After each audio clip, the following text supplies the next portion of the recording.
Morning. I'm so happy I can take my mask off now. I have a face, you know. It was nice. I put on lipstick this morning. I thought I don't have to worry about that anymore. I'm wearing a mask here all day. But it's so good to be here this morning. It is good to be in class. Like Mrs. Edge said, I am part of your class already. And so it is awesome to actually finally get to be here. She does talk about you all the time when we are chatting, when we are talking.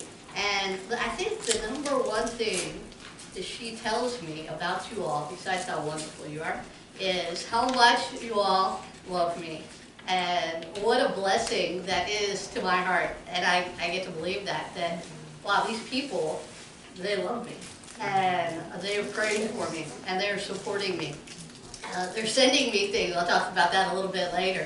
I know last year you guys worked so hard and sent me these amazing boxes. It was amazing. Again, I'll talk about that in a few minutes. It's so good to be here. I guess I have around 40 supporting churches. And I'm only in the States right now for 7 weeks. And outside of my home church, this is the only church that I'm visiting in my time here in the States. So I hope that makes you feel loved in return, because you are. And so I'm excited to be here. I got back to the States December 4th, and I'll leave again January 26th. So in just about 2.5 weeks, which is blowing my mind that is coming up so quickly. Will be 2 weeks from Tuesday. I'll be on the plane headed back that direction. And so this is my goal, my plan, my hope for today is this morning. I am going to give, well, I have a lesson this morning, if I could share with you, something that the Lord's been working on my heart on and teaching me and encouraging me with. And then, if we have time at the end, where's my clock? Oh, there it is. Okay, if we have time at the end, if I talk fast enough, and if I say all the right things, then I want to give it an opportunity. If you have questions and want to know what I'm doing, I know you all are faithfully reading my prayer letters and praying for me. And if you have questions that I can answer for you, I will. And then in the morning service, I'm going to give an update, kind of a ministry update as well. So hopefully that kind of covers everything. But I'm here all day. I'm here until, I think my plane leaves at 10 o'clock, tomorrow morning. So, you can call the Edge's house at 3 this morning. You get off work, you're like, oh, that's right, I forgot to ask her that question. Just call, ring. I'm sure they'll be glad to talk to you and pass it on to me. And it's like Sarah said. But I do have a bit of a lesson. I want to share something to be a blessing, hopefully to you, that has been a blessing to me. Let's pray and ask the Lord to help us today. Lord, thank you so much for this morning. Thank you for the opportunity to be here at Crestwood Baptist Church. God, thank you for just the love that they have for me. Thank you for their prayers for me.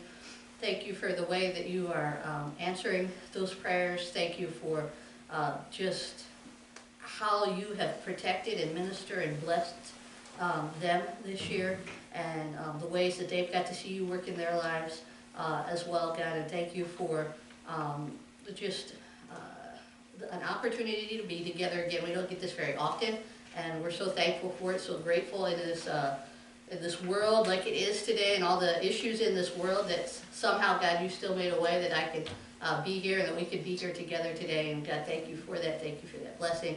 God, I pray that you'd help us not to waste it and help us to lift your name on high. Thank you for just the things you've been working in my heart. God, I pray that I'd be able to share them logically, and that it'd be something that'll be a blessing to these ladies and to these young people as well. Encourage their hearts through it, and help me not to say anything you don't want me to say. And pray that you bless us in your name. Amen. Amen. All right, so I don't often give a title to my lesson. I gave a title to my lesson today, and I did because I'm hoping it's going to make you nervous enough that you'll pay attention. Okay?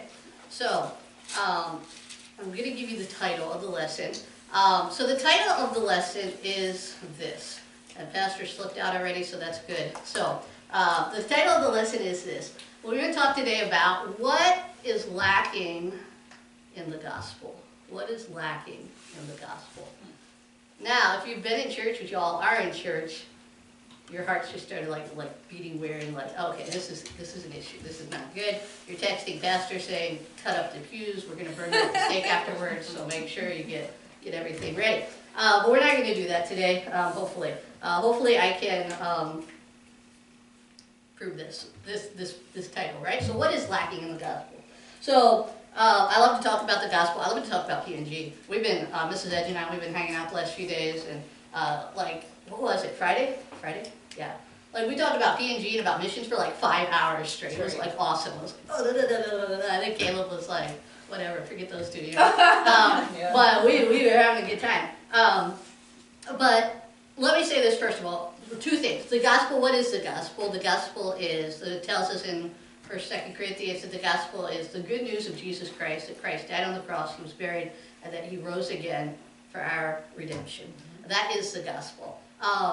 And we believe as Christians, as Baptists, as believers in Christ, we believe one thing that we believe is that that Christ's work on the cross was sufficient for everything that we need. And so don't think that I don't believe that, okay? So, but there is something that the Bible actually says that is lacking in the gospel, so we're going to see if we can figure out what that is today. So I want you to flip to Colossians 1, verses 21, and we'll kind of pick up at verse 21. And I'm so excited to have the teens in here. I hope you guys are reading your Bibles, spending time in your Bibles and things this year. I know sometimes, especially when I was a teenager, like you read the Bible, and especially like a lot of these epistles in the middle of the New Testament here, you read and you're like, that's good, I don't really know what it means. And a lot of these are letters, right? So like you read the first chapter and it's of these epistles, Philippians, Colossians, and it's these really long run-on sentences that say a whole bunch of stuff and you're not really sure what it is. And then you read the last chapter and it's written to all these people whose names you can't pronounce. And you're like, okay, I've got to read this. So the middle stuff, that's good. Like, that's more my speed. Like, pray without ceasing, love one another, all those things. I can deal with that. The other stuff, I'm just going to read just to make sure that I get all this in. But maybe you guys are more spiritual. Maybe you don't do that. Maybe I do that sometimes. But in verse, so Paul is writing this letter in Colossians, and it's got one of these long run-on sentences. You're like, what in the world is he talking about? What, like, you're trying to draw these lines. And he's talking about the gospel. Paul loves to talk about the gospel in his epistles.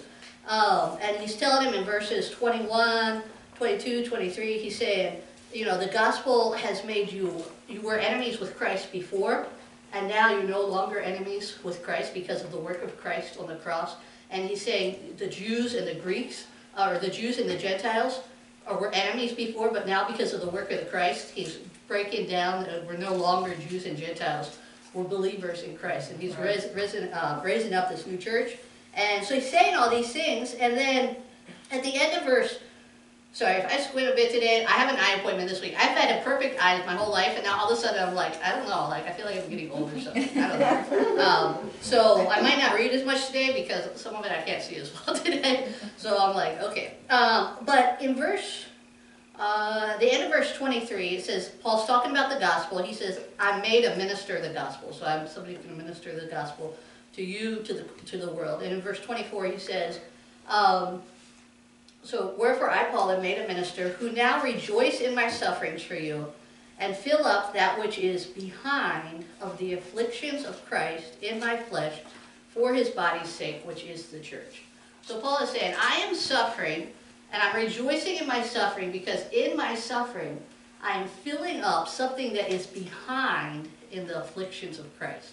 And that's kind of a weird wording. It can appear to be a weird wording to us. And I know your awesome teacher loves to go and look at the Greek, figure out what those Greek words I do too as well as I study. And so that does come from a Greek word, that word, that which is behind. So he said the afflictions of Christ, Christ's death on the cross, there's something that is lacking in it. Because that Greek word there is husterma. It means something that is lacking. It's only, that specific word is only used 8 times in the New Testament. And it means, the definition of it is a deficiency or that which is lacking. So a deficiency, you know, you go to the doctor and they like do your blood work and like, oh, you're deficient in vitamin D. You know, they told me that one time. I'm like, I'm getting ready to go back to P&G. I live on the equator. In a couple of weeks, I'll be good. I don't need a vitamin D pill. Like, pretty soon it'll be like oozing out of me again, right? So I'm deficient in this right now, but we're going to be fine soon. But a deficiency is something that is not enough, right? You need this much, and you don't have it. And so Paul here is saying I fill up that which is behind the deficiency of the afflictions of Christ. And sometimes we read verses like this, and we're like, I don't know what it means, let's skip it. And that's okay sometimes. Like, there are times, like there are different times in our lives, right, where we're like, okay, God leads us to study out different things. But I think this does mean something exciting that has been a blessing to me as I've studied it. And God has given us many different tools. He's given us pastors and pastors' wives. Hey, I'm struggling with this passage. Can you explain it? We compare Scripture with Scripture. Well, we ask our pastor, hey, what are some good commentaries? Who are some people I can trust? Don't just get on the internet and Google this because, like, you come up with all different things, right? So find somebody you can trust who is biblically and seriously minded. But there is one thing we can do is we can look for other places where that same word is used, and that might give us a clue back to what this meant back here. So I want us to just look really quickly at Philippians chapter 4. And Philippians is another one of these epistles where we've got all this stuff at the end. We're like, nah, I don't really know who these people are. I'm going to read this. So, same thing is happening here at the end of Philippians. Look at Philippians 4:15. It says, now you Philippians know also that in the beginning of the gospel, when I departed from Macedonia, no church communicated with me as concerning giving and receiving, but ye only. For even in Thessalonica, you sat once and again into my necessity. And then look at verse, well, I'll go ahead. Not because I desire a gift, but I desire fruit that may abound to your account. But I have all and abound and full, having received of Epaphroditus the things which were sent from you, an odor of sweet smell, a sacrifice acceptable, well-pleasing to God. So Paul, on his second missionary journey, Paul goes on about 3 missionary journeys that we know of from the book of Acts. On his second missionary journey, he goes to Philippi, and he starts his church in Philippi. It's wonderful. God does a work there. A church is born there. He leaves, and he's on his 3rd missionary journey, and in the midst of his 3rd missionary journey, he gets arrested, and he gets sent to prison in Rome. And so he's in prison in Rome, and he's over here, and the church in Philippi, who loves Paul, Paul says right here, when I left, nobody helped me, nobody supported me, except for you guys. You guys were the only ones. You were taking care of my needs. God was using you to meet my needs, and you were the only one. And so he leaves, and he goes back, and he's like, so he's there in Rome, and the church in Philippi hears Paul is in Rome. They love him. Oh, what can we do? So they took up an offering. And so they take up this offering for Paul, and they give it to a man in the church named Epaphroditus. They give it to Epaphroditus, and he takes it from Philippi to Rome. And the church, he sends this offering with Epaphroditus. Now, if you look it up on the map, because we don't really know exactly, obviously they didn't have planes and everything at that time, but Philippi to Rome is about 700 to 1,200 miles, depending upon which way you go. You can go across the sea, or if you go all the way by land, it's going to be 700 to 1,200 miles. And historians tell us, again, depending upon which way you would go, it's going to take anywhere from 6 weeks to 3 months at this time to make the journey from Philippi to Rome. It's going to take about how long it's going to take you. Now, I read this, I'm definitely like Apostle Paul, like, ooh, that's amazing. I'm definitely no Apostle Pauless or anything like that, whatever. But when I was reading this, I was thinking about you all. I was thinking about last year. And last year at this time, your amazing pastor's wife were like, hey, we want to send some boxes to Paul again. Let's do this. This is the same thing that's happening here in modern day terms, right? The same thing that you all did last year is the same thing that's happening here. And so you guys sacrificed, and Mrs. Ed should be so excited. She's like, I can't tell you what it is, but we did this and this. And I'm like, okay, I'm so excited, you know? And so, it was amazing. And I know you all, so many of you gave, you got things, you bought things, you gave money to help with shipping, you did all these things.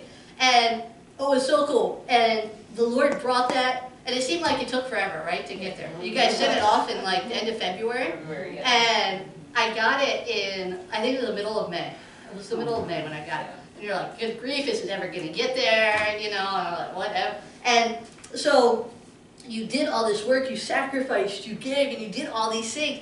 And even, don't be disappointed about when it got there. I don't have time to go into all the stories, but God got it there at just the perfect day. The very day it needed to get there, it got there.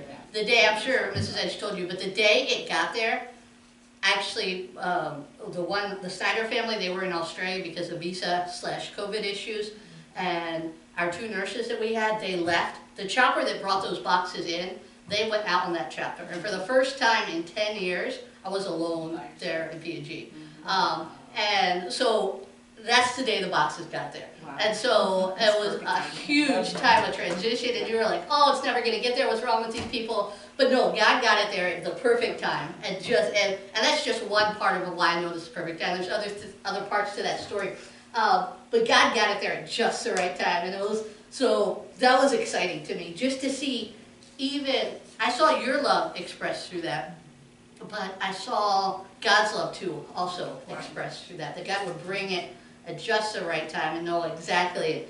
Did you say He would do that for me? It was awesome. And then you all got to be a part of that. It was just so exciting to me. So when I read this in the end of Philippians, I'm like, yeah, I totally get that. Like how Paul would have felt like if Epaphroditus shows up with his offering. This is, God, these people love me, and God loves me, and He's meeting these needs for me in my life. And as a matter of fact, I was so excited because I got the box, and I'm not a person like everything has to have a time. Like it has to be like, these nurses had just left, which was unexpected. We weren't planning on leaving, but there was like one more flight out of the country, and if they weren't going to get on that one, they weren't going to get out before their visas expired. So like we found out they were leaving, and within 24 hours they were gone. So our people were so sad. And so, like, I have people come to my house all day crying with me because I'm alone with them now. I'm like, really, it's okay. I'm glad to be here. Like, it's okay, really. But so I'm comforting people all day and everything. And I'm like, I'm not going to open this box right now. Like, so I waited till the end of the day. The door was closed. I was finally alone, like, actually, literally alone. And I was like, I want them to see me open this. And so I did. I set up Marco and my Marco Polo or whatever, and I was like, oh, so I cut it open, and I'm Marcoing the whole thing. I'm like, oh, look, this is so cool. And like Marco crashed as soon as I tried to send it, and it has never worked again since. So I was like, oh man, I was so bummed. Kept trying and I was so frustrated. But it was such a blessing to receive that, and just to have those gifts in my house. And every time I would see those things, I would think, those people love me, and those people are praying for me. And that is huge. But let's look for a second at the end of Philippians 2, because we've said that Epaphroditus took this offering to the church, or from the church at Philippi to Paul. He's taking it to Rome. And actually, as he takes it to Rome, we see here in the end of Philippians 2, he actually gets really sick. We don't know if he gets sick on the way just from the journey, because it was a grueling journey, or if he gets in Rome and he gets sick. But he gets really sick. Not just like a little sick, it's like he's almost ready to die sick. And the church in Philippi hears about this, and man, they're feeling terrible. We've sent this guy, and now like he's feeling really sick, and he's almost dead. And so Paul writes a thank you letter to the church at Philippi and sends it back with this same man, Epaphroditus. And he sends it back, and he's saying, hey, go ahead and skip to verse 29. It says, 29, I think, right? Okay. It says, receive him therefore in the Lord. He's talking about Epaphroditus with all gladness, and hold such in reputation, because for the work of Christ he was nigh unto death, not regarding his life, to supply your lack of service towards me. And that's interesting, because we know what Paul's going to say in chapter 4, like, when you left, you were the only people who communicating with me concerning giving and receiving, and you sent once and again to my needs, and this is a sweet-smelling savor. But here he says, Epaphroditus, he almost lost his life for the work of Christ, and in doing that, he wasn't thinking about his life because he wanted to supply your lack of service towards me. And you're like, okay, like that doesn't make sense, because it's not like Paul is saying, like, man, you sent me like $100, I wish you'd been like $150, you guys were lacking there. No, because we know, Paul's going to say later on, that that's not what it is. So this lack of service, so this phrase, lack of service right here, at the end of there, it says, to supply your lack of service for me. Any guesses what the Greek word is that comes from? The same one that we saw in Colossians 1:24, husterman. It's the same word. And it's, what did we say it meant? It meant a deficiency, something that was deficient. So he's saying, you sent me this gift, but there was something deficient in the gift that you sent me. And like, at first we're like, we're not really, like, that's not really cool, because like if I was to stand up here, like, oh, thank you so much for that box, I loved it. You know, you sent me all those Quest bars, but I really wish you would send me some peanuts too, you know. No, like, how do you do that, right? Like, that would be ridiculous, because I mean, I was nothing but blessed by what you sent me. And, but he's saying, there was something lacking in what you did for me. So, I think, what was lacking? The church in Philippi took an offering, and they, for Paul, they gave everything they had, was all there, was all ready for them. You all last year, you sacrificed, you gave money, you went, you bought things, you talked about it, you planned, you did all these things, you researched the best ways to send packages, you did all these things, but there was something lacking in that gift that you sent me. Just as there was something lacking in this gift that the church at Philippi gave to Rome. There was something deficient, something that wasn't enough. Any guesses on what it might have been?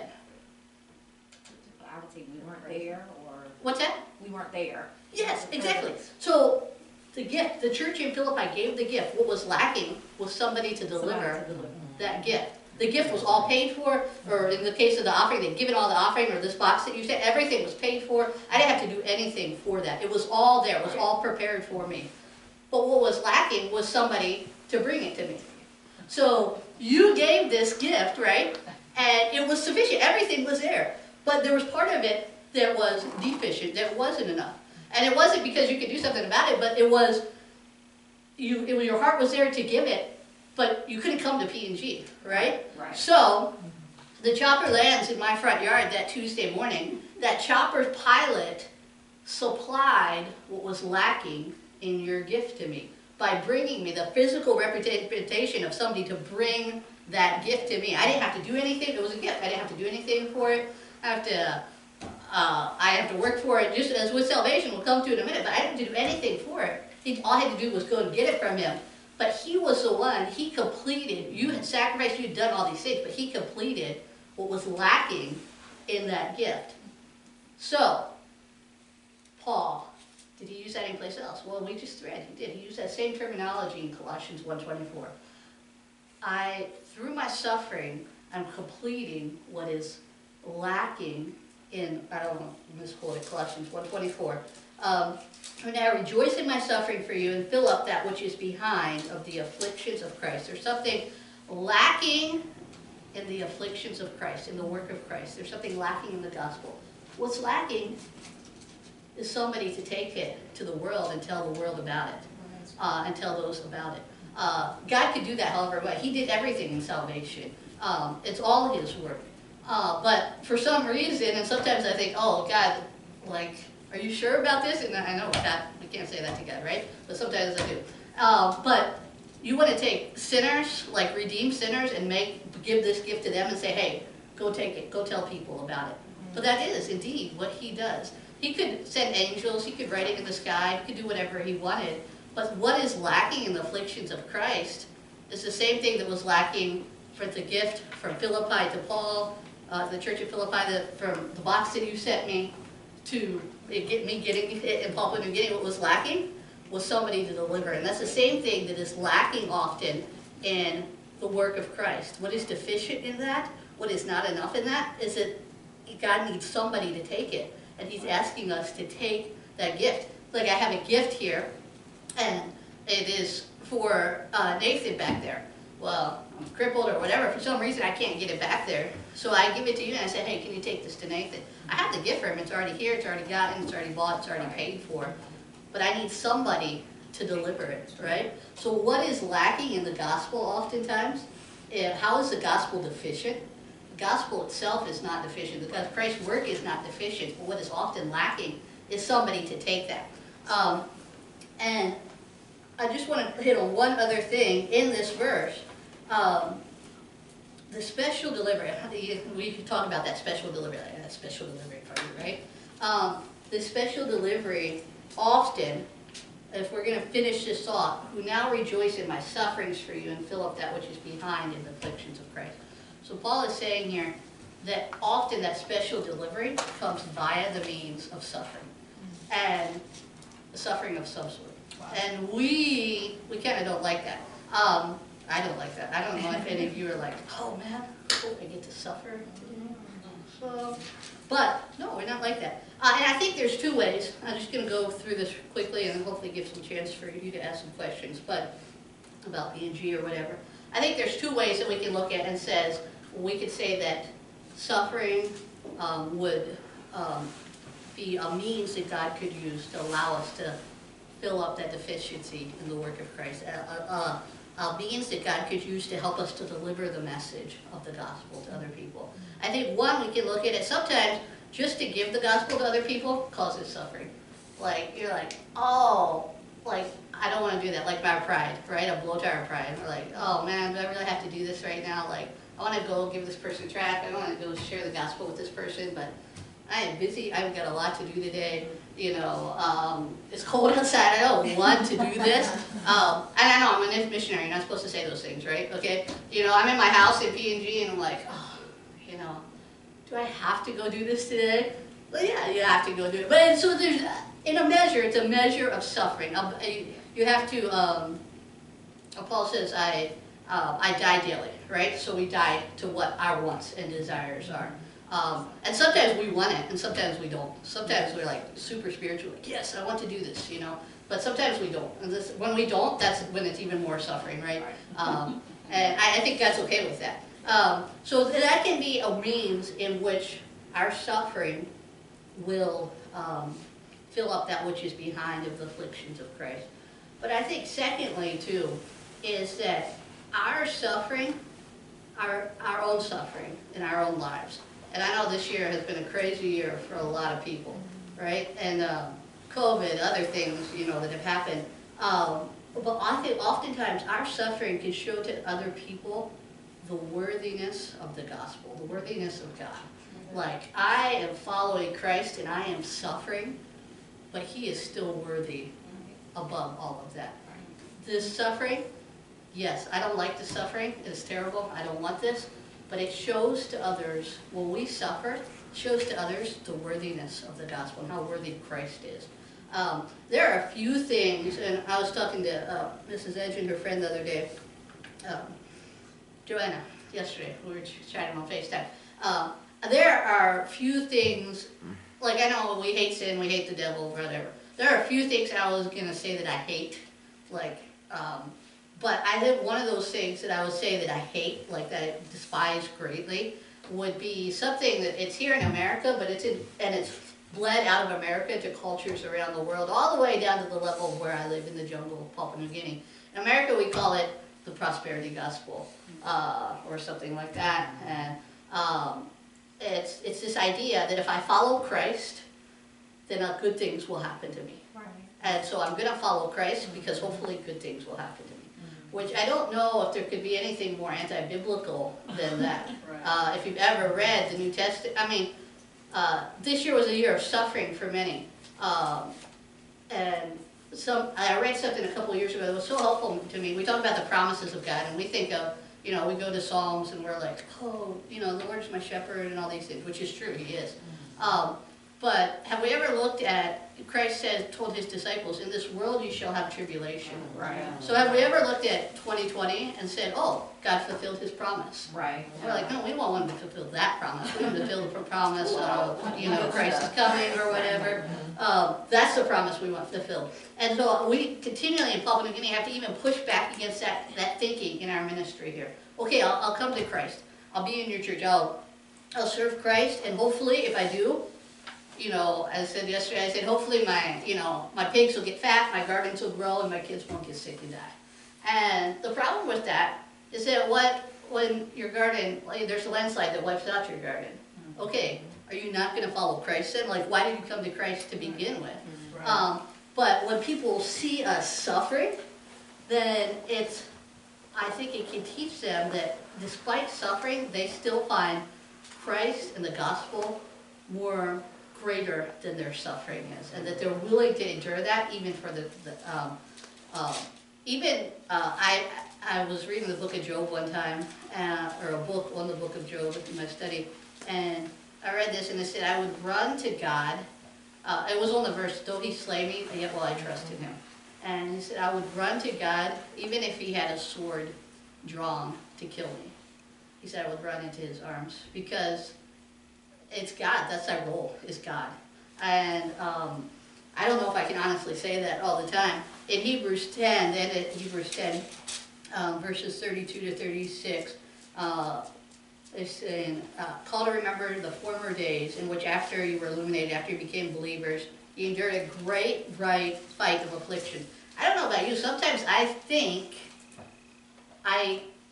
that we can have more afflictions when we're believers than less. Because now all of a sudden we're following Christ. The closer we follow Christ, the more Satan is going to fight that. And so it's not going to be like, oh, now your life is wonderful. Now, I mean, a lost person out there, he doesn't have to worry about that. He doesn't have to fight with himself and wrestle through the process of following God and being sanctified and all these things. No, he can go on and do whatever he wants. I'm the one who's worried about it. I'm the one who's got to, oh man, I got to struggle with this. But if you go in there, it says, partly, verse 33, it says, partly while she were made a gazing stock, both by reproaches and afflictions, and partly while you became companions of them that were so used, you had compassion on me in my bonds. And then this part of this verse just blows my mind. And took joyfully the spoiling of your goods. So these people became believers, and because they became believers, great affliction came into their life, and they took those things joyfully. And what a testimony that would be to those around them looking at that. Because again, I feel like I'm in your Sunday school class because I listen to the lessons every day kind of thing. I know Mrs. Ed, she's mentioned recently Nate Saint, the missionary in South America, one of the 5 missionaries in the early 50s that was martyred by the Auca Indians. And all that happened after that, he has a son his name is Steve Saint. And Steve Saint went back there as a child, and then later as an adult went back there with his family, and has done a lot of good for the cause of missions, and has a different perspective than, he's tried to look at missions from the perspective of the person on the receiving end of missions, not on the giving end of missions. And he said a statement one time, he said this, which I just have never forgotten, I think about it all the time. He said, people want to know if you have a scar where they have a wound.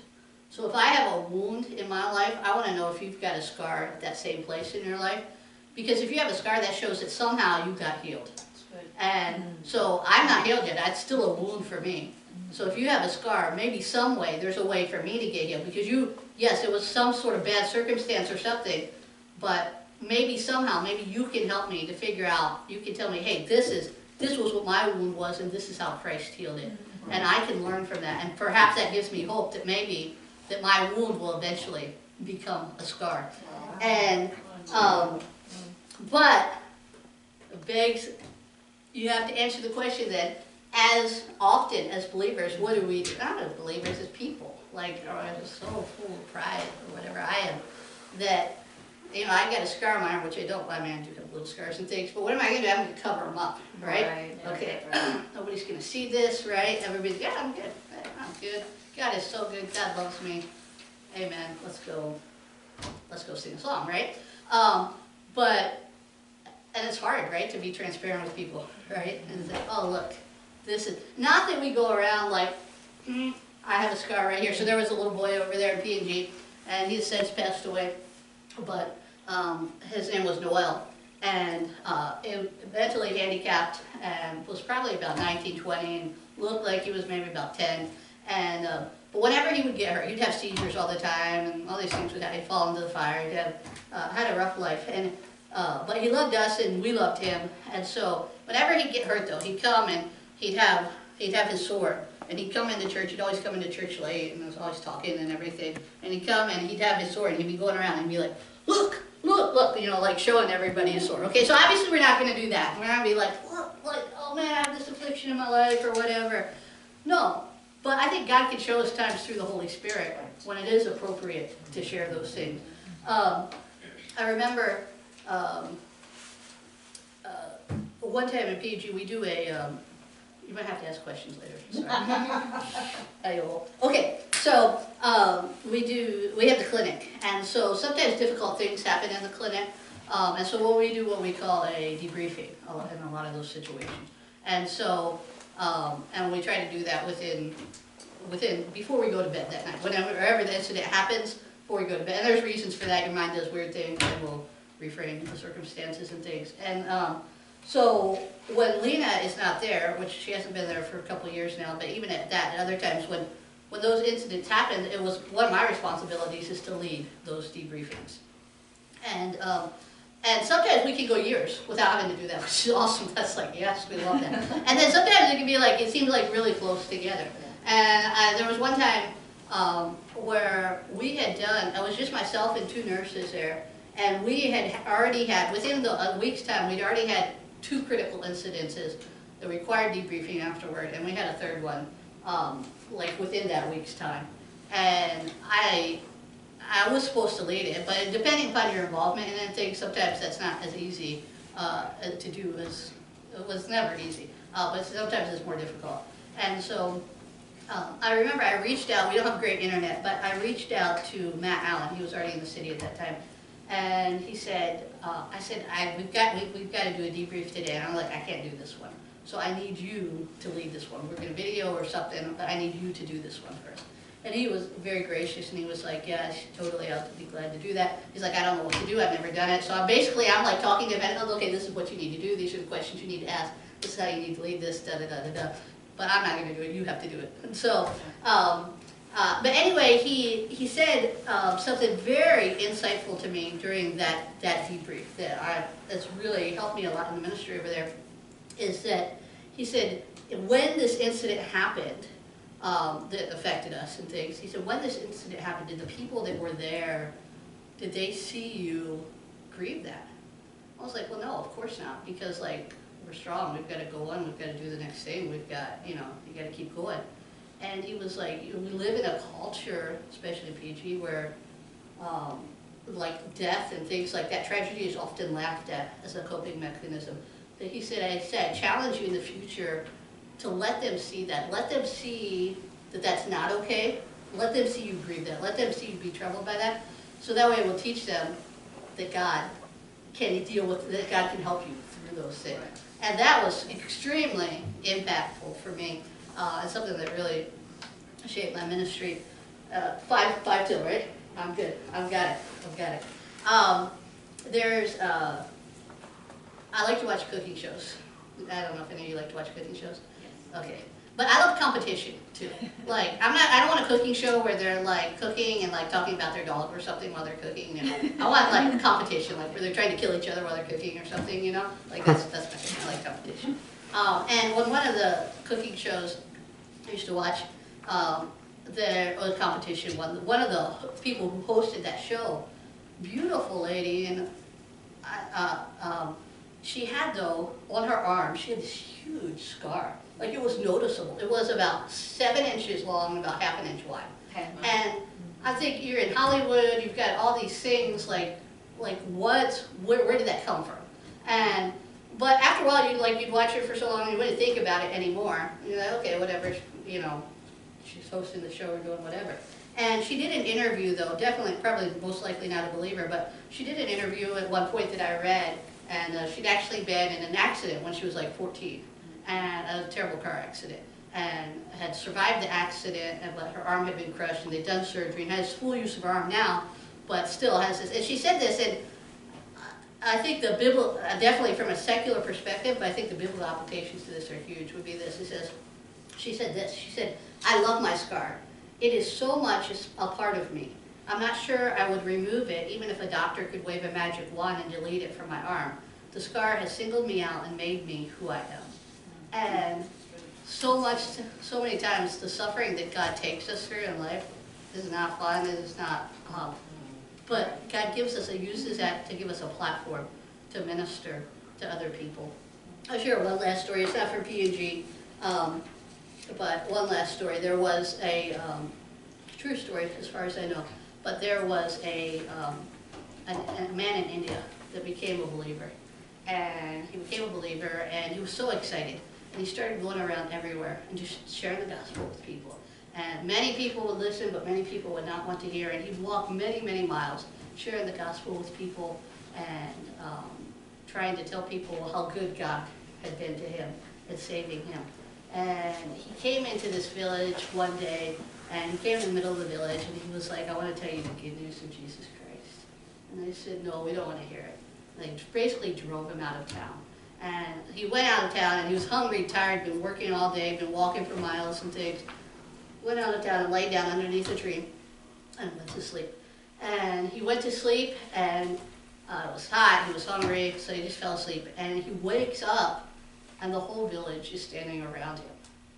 And he's like, okay, are they here to kill me? Or what? Like, what's... And they said, we want to hear the message that you've brought to us. We want to hear the message of the gospel. We want to know what it is you've come to tell us.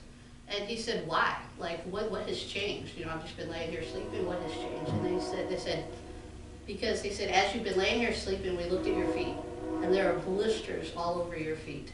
And if the message you have to bring is worth so much that you would have blisters all over your feet and barely be able to walk and still bring us that message, then it must be something worth hearing. And through our suffering, I think we can show people that what we have is something worth hearing. That even in the midst of suffering, that God is bigger than that suffering. That God comes to us, meets us in that suffering. God brings us healing in that suffering. And that it will give us an opportunity to fill up that which is behind in the affliction of Christ. So pray that's a blessing to you as you continue on through this year. I want to, as we're here together today, I want to know what's going on in your lives. I want to be able to know how to pray for you.